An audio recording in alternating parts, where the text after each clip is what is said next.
Croeso, welcome. This is Ben Llewellyn, and so many of you liked the videos compressing European languages into one sentence that we're going to make a series about this. This is East Asia. The languages. Now, pinch of salt. If I'm compressing it into one sentence or so, come on, how much have I got to squeeze into it? And for those of you who want to comment, completely feel free to do so, but what about you Beethoven cocaine addicts? Calm down. Let's get started.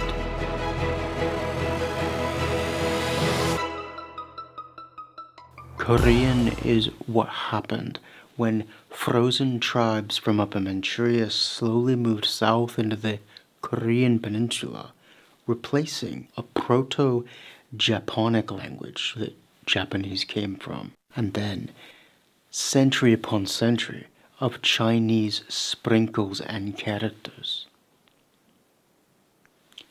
and then developing its own alphabet and filing for a divorce with communist nutters who drove a wall through the middle of the house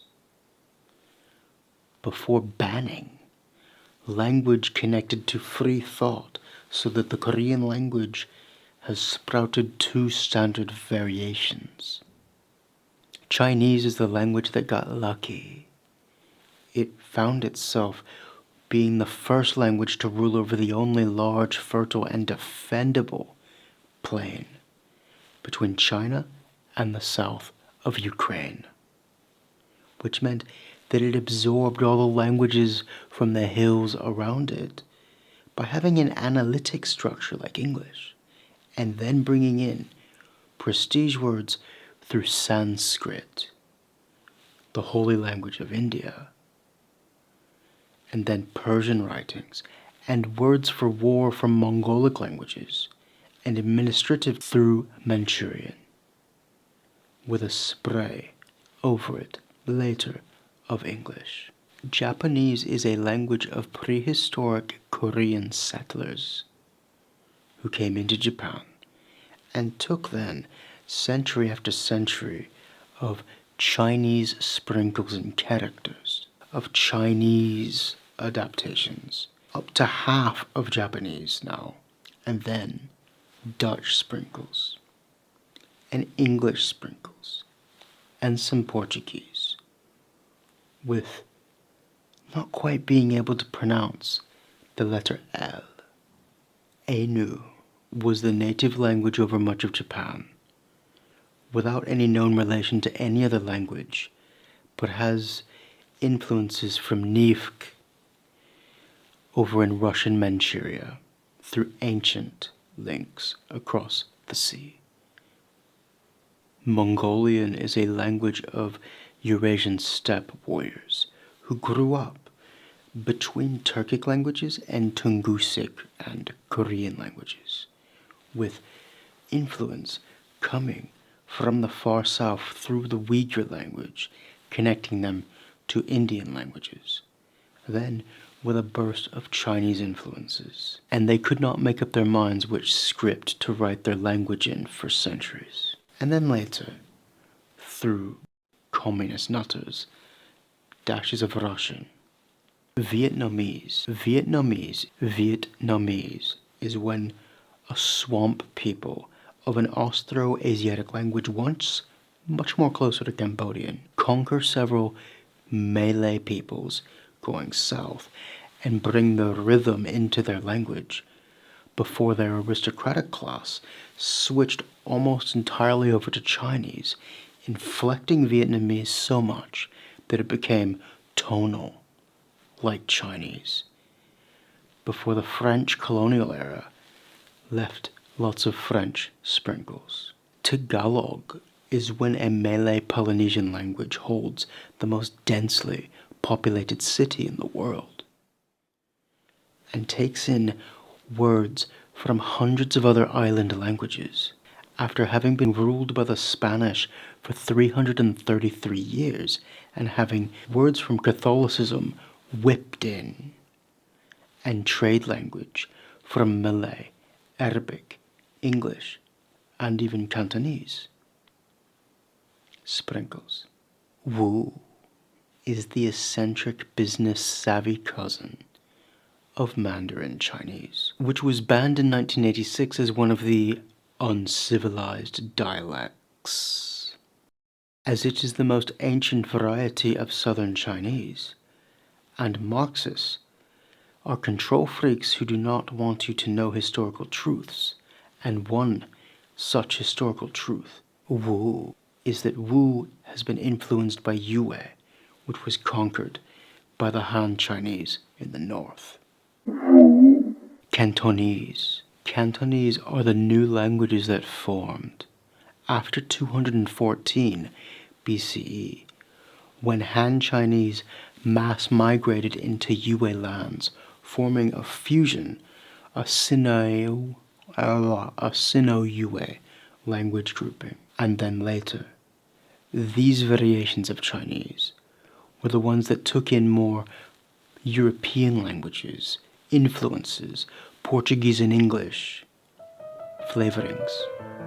Why not subscribe or help the channel with Buy Me a Coffee?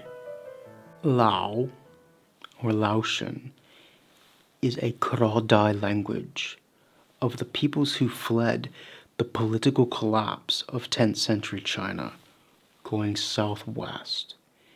And they are on a language spectrum with Thai to the south, who they can mutually understand, and southern Chinese languages, with many prestige words from Pali and Indian holy language, and then later, French sprinkles. Tibetan is spoken on a polar lunar landscape on the highest plateau on Earth, and is within the Sino-Tibetan language family, meaning distantly, like 19th cousin, related to Chinese, and falls into 7 main groups. Some tonal like Chinese, some not, but all of them having the double L-like sound in Welsh, sha, and the national language of Bhutan, Tsongkha, is one of these languages, which I found interesting, and heavy influence from Northern Indian languages. Uyghur is the Turkic language that taught the Mongolians how to write, and this almost wiped out Chinese, which means that communist nutters who run China have Uyghur phobia. They're afraid of this language. It hurt them. So they want to try and kill it. And it has Turkic, Iranian, and Russian sprinkles with heavy imprints now of Chinese. Javanese is the biggest native language on the world's most populated island, and it is Malayo-Polynesian. And it took a big core imprint of Sanskrit during the Hindu and Buddhist kingdoms era, before large sprinklings of Dutch and Arabic, and now English sprinkles. Indonesian is a re-standardized version of Malay, which I'll get to in a moment, which Indonesia, with 17,000 islands, and 1,300 ethnic groups, saw as having multiple linguistic influences: Arabic, Dutch, English, Malay, Chinese sprinkles, and they're like, we will use this to bring order and unity to the realm. Malay is the Asian language of sprinkles, and for centuries was the trading language that linked everyone from Taiwan to India, with sprinkles from Sanskrit, Hindi, Persian, Tamil, Burmese, Greek, Latin, Portuguese, Khmer, Cantonese, Hokkien, Chinese, Dutch, English, Arabic, Japanese, Javanese, and Tagalog. Khmer. Khmer.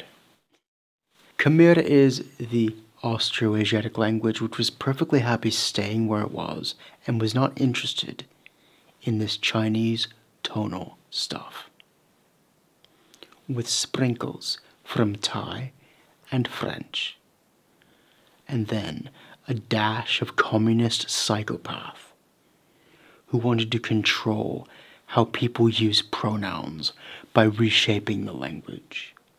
Thai is at the southern end of the kra-dai language family with Lao, and has a slight obsession with forming words out of one syllable or sound so that learners don't know which one out of like 10 different words they're actually saying. With a wave of words from Indian holy languages and Khmer, Dutch, Chinese, and English and Portuguese sprinkles. Burmese. Burmese is a sino-tibetan language distantly between Chinese, Mandarin Chinese, and Tibetan, with a wave of Indian Pali religious language with prestige words, before English was forced in, with flavorings from Hindi, Chinese, Dutch, and Portuguese. Hmong is a language arc of mountain peoples, slowly pushed south and west by Han Chinese expansion, diverging them into different languages, each flavored in different compositions of Cantonese, Xiang, Mandarin, Vietnamese, Lao, Thai, and French. Sprinkles. If you liked the video, please like the video. And join me on Patreon if you would like to contribute. Thank you very much for watching. Will Vaur.